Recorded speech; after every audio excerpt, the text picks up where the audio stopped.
Fala, meus investidores de longo prazo favoritos, vocês estão bem? Eu sou o Álvaro Vinícius, seja muito bem-vindo ao canal Investindo aos 30. Nesse vídeo eu quero trazer um conteúdo diferente para vocês, eu quero falar sobre fatores comportamentais, eu quero falar sobre vieses cognitivos e como que esses vieses atrapalham o investidor aí, principalmente no longo prazo, tá? Então já pedi para você deixar o seu like, comentar se você gosta desse tipo de conteúdo, porque eu só vou gravar mais vídeos desse tipo se você gostar, tá? E se inscrever no canal se ainda não for inscrito. Então, existem mais de 30 tipos de vieses, eu trouxe aqui apenas 3 que eu considero essenciais, né, para que você evite. Então eu vou falar quais são os vieses, qual que é o detalhe dele, como que você pode se prevenir, porque vieses cognitivos não tem uma cura, né? Você simplesmente você pode se prevenir, você pode pensar de uma forma diferente e se antecipar quando você perceber que está usando algum tipo de viés que está atrapalhando a sua lógica, o seu raciocínio e a sua análise, tá? Mas eu só vou continuar trazendo vídeos com outros tipos de vieses se você comentar aí que você gosta desse tipo de conteúdo. Porque senão eu nem vou perder meu tempo trazendo um conteúdo diferente, tá? Vou continuar fazendo lá os top alguma coisa, que infelizmente é o que a manada gosta, né? Inclusive a manada é um dos vieses. Mas primeiro vamos falar o que são vieses cognitivos. Então quando estamos fazendo julgamentos e decisões sobre o mundo ao nosso redor, nós gostamos de pensar que somos objetivos, lógicos e capazes de captar e avaliar toda a informação que está disponível para nós. Porque a gente não é robô, né? Então, obviamente que o ser humano tem um lado emocional ali, e isso afeta muito, né, o seu raciocínio. Principalmente quando é voltado a investimentos, voltado ao lado financeiro. A realidade, no entanto, é que nossos julgamentos e decisões são muitas vezes crivados com erros e influenciados por uma grande variedade de vieses. Viés é utilizado para expressar o sentido de parcialidade, onde uma análise é feita de maneira tendenciosa, baseada não em evidências, mas na percepção pura e simples que a pessoa tem de uma situação. Então, quantas vezes você já pegou um colega, até mesmo você já fez esse tipo já se expressou de forma parcial, sem nenhum tipo de lógica, sem nenhum tipo de evidência, porque você tinha algum tipo de viés, já enraizado dentro de vocês. O cérebro humano é notável e poderoso, mas certamente sujeito a limitações. Vieses cognitivos são apenas um tipo de limitação fundamental no pensamento humano. E eles podem estar associados a, são 5 tipos de associações que podem ter. Atalhos no processamento de informação, que a gente fala que é heurística, a falta de clareza mental, capacidade limitada da mente ao processar informações e a influência social, que eu acredito muito hoje seja aí o que mais alimenta, esse tipo de os vieses cognitivos, é a influência social. Inclusive nos vieses que eu vou falar, você vai perceber muito essa influência social. Então, o primeiro viés é o viés de aversão à perda. A aversão à perda é a tendência humana a preferir fortemente evitar uma perda para receber um ganho. A aversão à perda é um viés que simplesmente não pode ser tolerado na tomada de decisão financeira. Você vai quebrar a cara, e muitos quebram a cara por ter esse viés e nem percebe. Ele instiga exatamente o oposto do que os investidores querem: aumento do risco com menores retornos. Manifestações incluem investidores que se agarram à perda de investimentos por muito tempo e investidores que vendem vencedores muito cedo, com medo de que seu lucro se evapore a menos que eles vendam. Então, você tem lá uma ação campeã na sua carteira, 1 ou 2, 3, entrega muito resultado, a empresa totalmente inovadora, e aí você vai lá e vai realizar o tal lucro, prefiro colocar o lucro no bolso, vou realizar o tal lucro, vou aportar em outras, Aí o cara vende a ação boa para aportar na perdedora que está lá desvalorizando, não faz o menor sentido, Mas por que você faz isso? Porque você já tem um viés de aversão à perda. Você acha que se você não colocar aquele lucro no bolso, você não colocar aquele lucro em outras ações, você vai perder, o lucro vai se evaporar. E aí você toma essa decisão irracional, uma decisão totalmente por conta do viés à perda que você tem. Então faça esse raciocínio. Quantas vezes você já fez isso? Eu já fiz isso, Então eu reconheço que eu tinha um viés de aversão à perda gigantesco. Hoje eu não tenho mais nenhum tipo. Passei pelos 6 circuit breaker,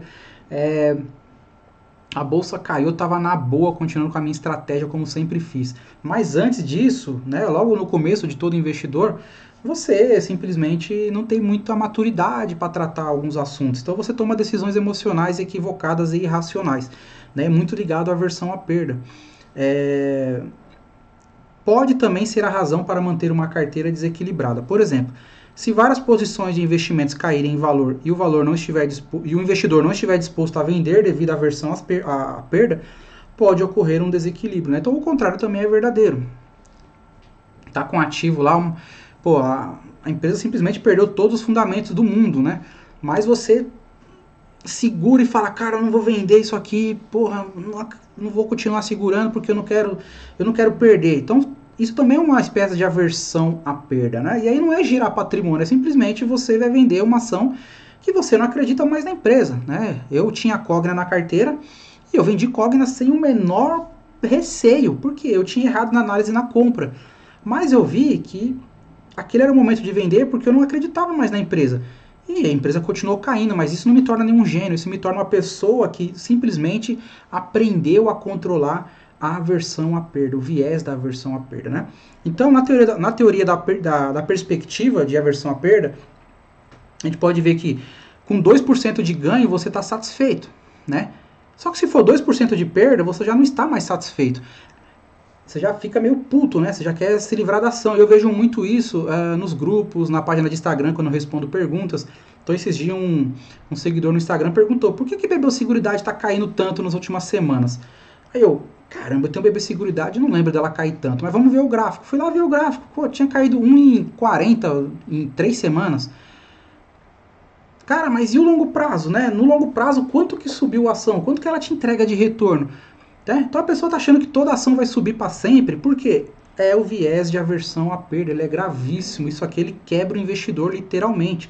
Então se você não souber controlar esse viés de aversão à perda, você vai quebrar a cara no mercado, vai quebrar a cara, não adianta falar que é holder, que é trader, isso aqui é até mesmo para um trader, né? O viés de aversão à perda, ele afeta inclusive quem é trader. Então tem que tomar muito cuidado com isso, com esse tipo de pensamento, né? Aí a pessoa tem lá 3, 4 tipos de aplicativos para ficar vendo cotação toda hora. O cara não tá nem com dinheiro para aportar, então para que você vai ter o aplicativo para ver cotação toda hora se nem dinheiro para aportar você tem agora? Vai mudar o que na sua vida se as ações estão subindo, estão caindo no curto prazo? Curto prazo é isso, tudo pode acontecer, é aleatório, né? Mas enfim. E como que você se previne deste viés cognitivo de aversão à perda? Tem algumas estratégias, né? Então, utilize a estratégia de alocação de ativos e siga o plano. É o que eu faço hoje em dia. Então, eu tinha esse viés de aversão à perda. O que eu percebi? Falei, cara, eu preciso continuar seguindo a minha estratégia, na minha alocação de ativos e seguir meu plano, que é longo prazo, é aporte, é focar em aumentar os meus aportes. Reavalie seus ativos de tempos em tempos para saber se ainda possuem valor. E aí, isso aqui de reavaliar os ativos não é girar patrimônio, tá? Isso aqui a reavaliação de ativos, ela tem que ser feita em toda a carteira de investidor, né? Você não precisa fazer a reavaliação a cada um mês, pô, mas pelo menos a cada um ano, olha todos os ativos da sua carteira, fala, essa empresa aqui eu ainda vejo boas perspectivas, ou não, eu não vejo que ela tem boas perspectivas no curto prazo, mas no médio e no longo prazo a empresa vai entregar resultado, ok, né, vou continuar. Então assim, não é o buy and forget, né? Tem que comprar, segurar, mas acompanhar também. Mas não acompanhar de uma forma que faça a sua aversão à perda retornar, né? Então se você ficar acompanhando toda semana a sua carteira, se uma empresa não perde valor de uma hora para outra, gente, né? Assim, uma semana o Itaú perdeu o valor, ele vai perder cotação, vai cair lá o valor de mercado, mas valor mesmo, aquilo que não vai perder de uma hora para outra. Então, reavalie, mas com calma. Prejuízos são normais, aprenda a assumir seus erros e seguir em frente. Foi o que eu fiz com a Cogna. Eu acho que eu saí no prejuízo lá de uns R$200. Cara, ok, não mudou nada na minha vida, prejuízo de R$200. Se eu tivesse mantido ela hoje, o prejuízo seria maior, né? Mas o prejuízo maior não seria na cotação, não seria um prejuízo financeiro, seria um prejuízo mental mesmo, sabe? É uma coisa que eu precisava enfrentar, essa aversão à perda ao contrário.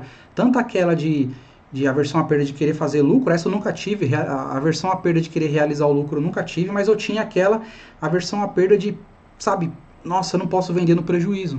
Então as pessoas esperam muito o tal do empate. Uma coisa que não entra na minha cabeça é o tal do empate.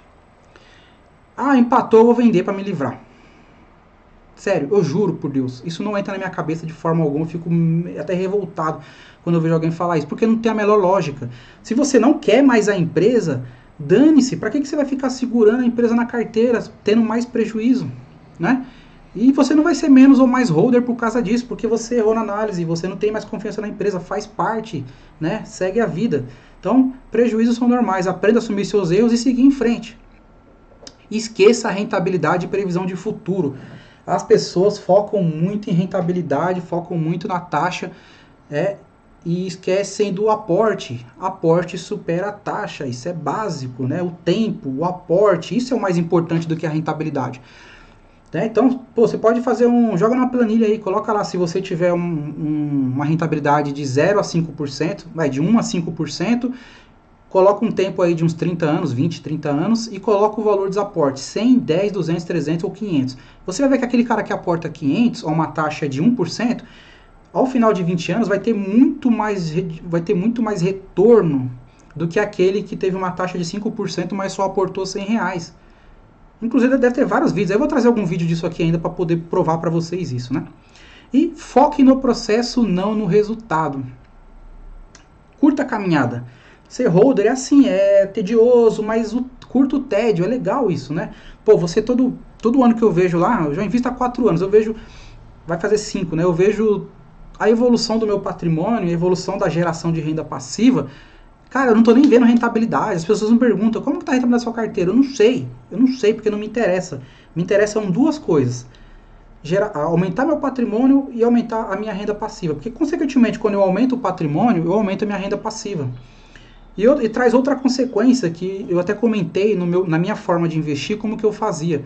Que a minha principal meta era sempre superar os meus aportes do ano anterior. E eu venho conseguindo fazer isso. Então, esse ano, por exemplo, falta assim, tipo 1% para eu superar o meu aporte de 2019. Pô, eu tô felizão, porque no meio do ano, estamos entrando em julho, e eu já tô superando a minha principal meta.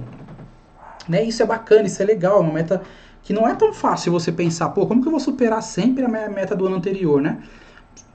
Pode acontecer alguns eventos aleatórios que te impeçam disso. Mas ao mesmo tempo ele te dá uma motivação para você procurar sempre mais, sempre economizar mais, trabalhar mais, porque o que vai te deixar rico é o seu trabalho, né? Não é o mercado. O mercado ele vai potencializar os seus ganhos, mas ele não vai te deixar rico. Você não vai ficar rico fazendo buy and hold no mercado, vai levar anos para isso acontecer, né? Mas se você não trabalhar, se você não conseguir economizar e aportar, o mercado não vai fazer nada por você, querido. Então, né?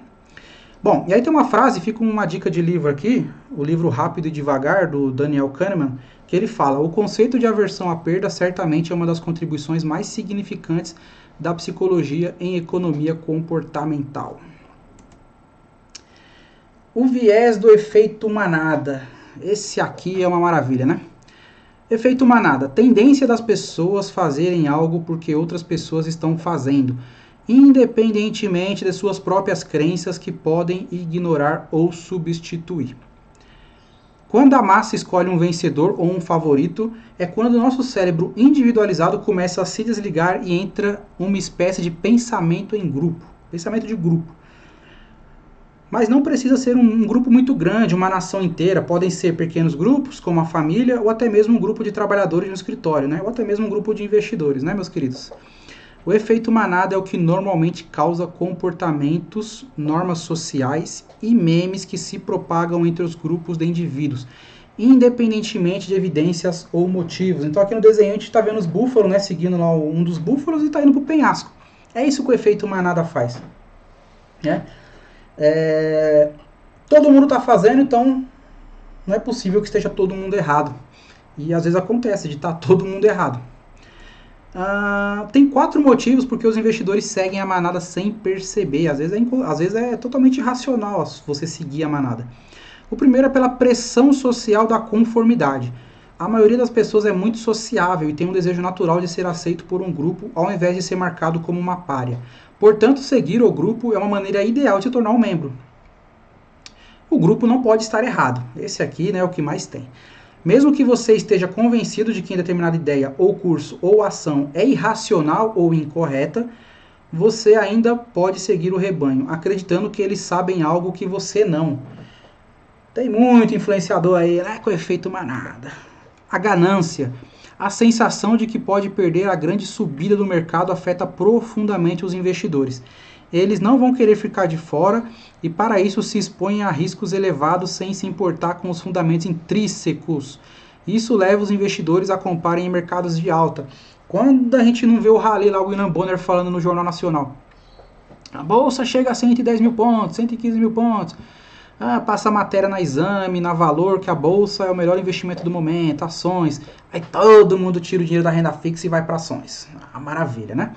Então isso é ganância, né? Nada mais do que a ganância. E o pânico, esse aqui é o destruidor de sonhos, né? Quando ocorre a quebra geral do mercado, o efeito manada novamente estará lá. O preço dos ativos despencam a níveis irracionais, movidos pelo pânico e desespero. Agora o investidor vende no mercado em baixa, pois não suporta a dor da perda. Então você vai vendo como uma coisa vai levando a outra. Esses vieses, muitas vezes, eles são interligados um no outro, né? E eu vou passar o próximo viés aqui e você vai perceber que ele também tem uma ligação. Mas antes vamos falar sobre como prevenir o efeito manada, né? O viés do efeito manada. Pense de forma independente, aprenda a realizar suas próprias análises e tomar suas próprias decisões. É o que eu falo muito aqui no canal. Não tente ir contra a manada. Você não precisa ir contra dela, você só se afasta. Simplesmente se afaste dela. A manada pode estar certa na maioria das vezes, né? Mas também estará errada grande parte. E quando ela estiver errada na grande parte, você vai quebrar a cara junto.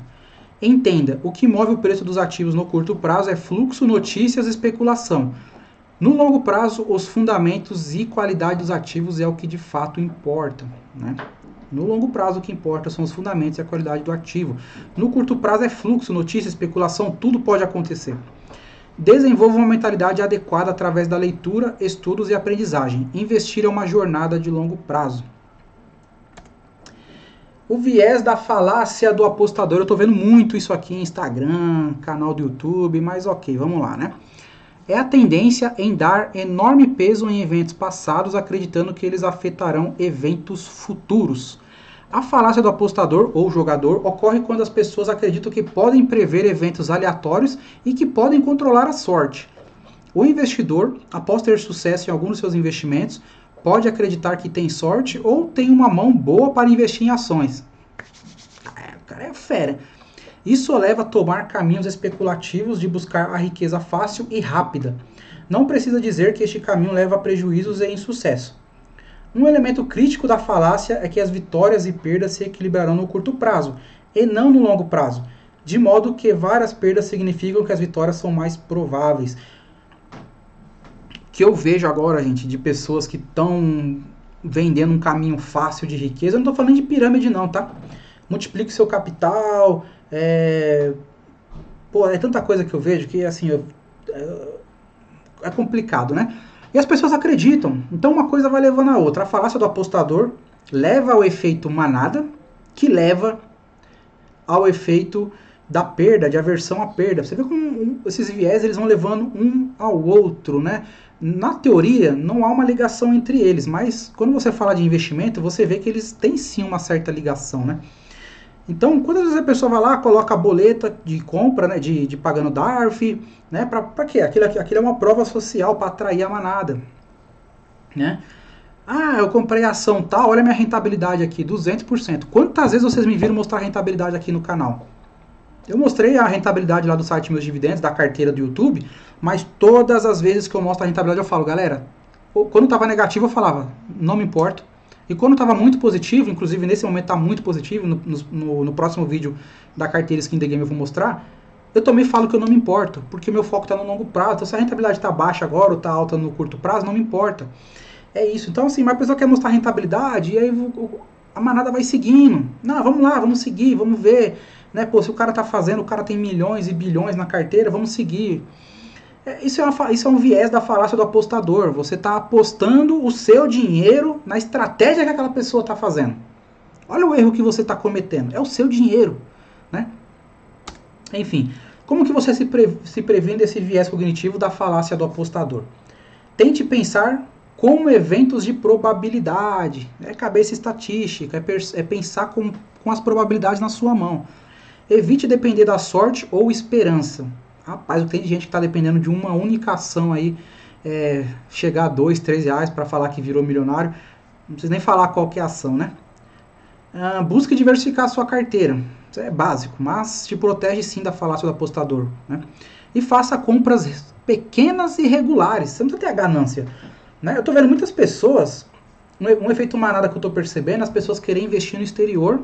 E não está errado, está certo, você tem que investir, diversificar em classes de ativos diferentes. Estoques e REITs, ETFs no exterior, né, na Bolsa Americana, são excelentes e é uma forma de você também diversificar e estar exposto a uma moeda forte que é o dólar. O problema é quando a pessoa quer fazer isso e ela nem aprendeu a investir no país de origem dela.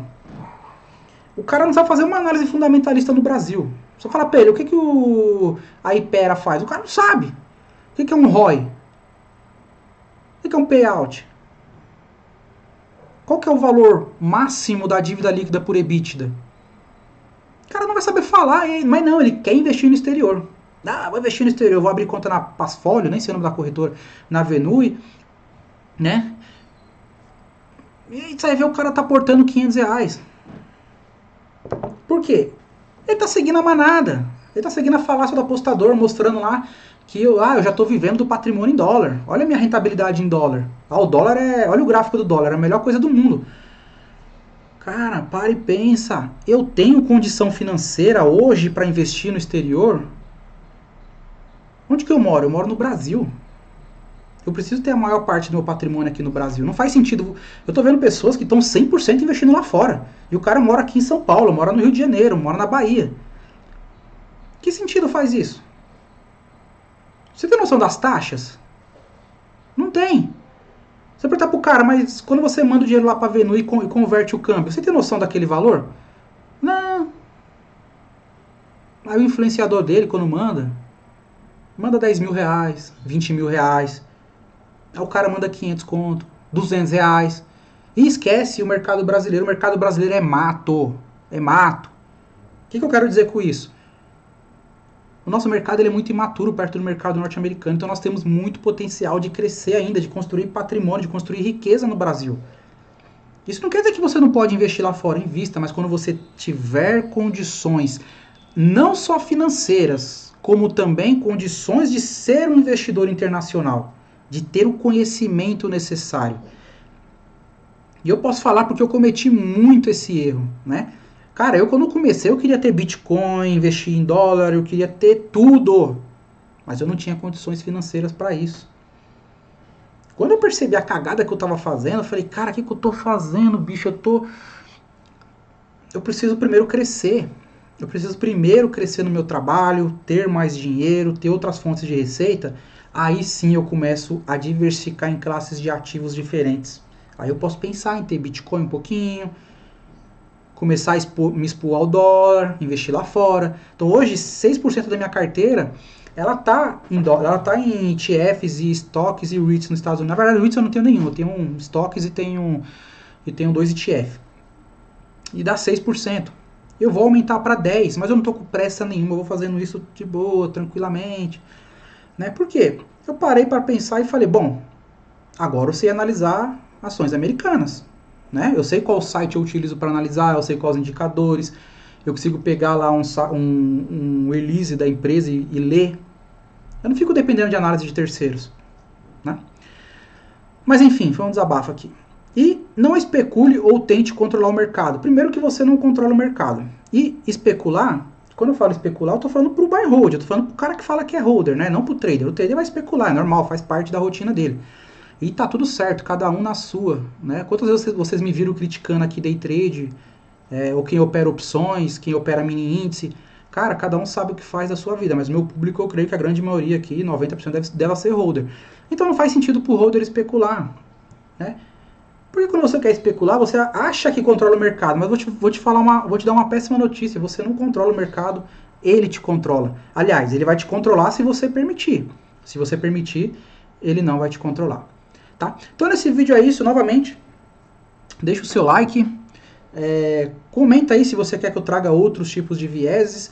Particularmente eu gostei muito de fazer esse vídeo, consegui desabafar em algumas partes aqui, espero que vocês tenham entendido, levem isso como algo bom, algo construtivo, né? Porque eu erro muito, eu errei muito e erro até hoje, é normal. Mas uma das melhores formas da gente aprender é ensinando. Então quando você vê uma pirâmide de ensinamento, o que está no topo da pirâmide de ensinamento é quando você... para você aprender, na verdade, a pirâmide de aprendizado, a melhor forma de você aprender é você ensinando. Então, eu trazendo esse tipo de vídeo para vocês, eu também estou me blindando de certa forma desses vieses, né?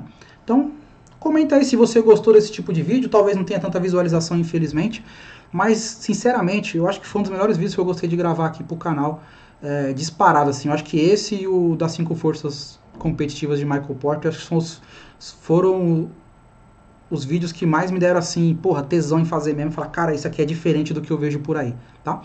Novamente, muita saúde pra você, pra sua família, deixa aí seu like ou seu dislike se você não gostou, faz parte. Um forte abraço e até breve.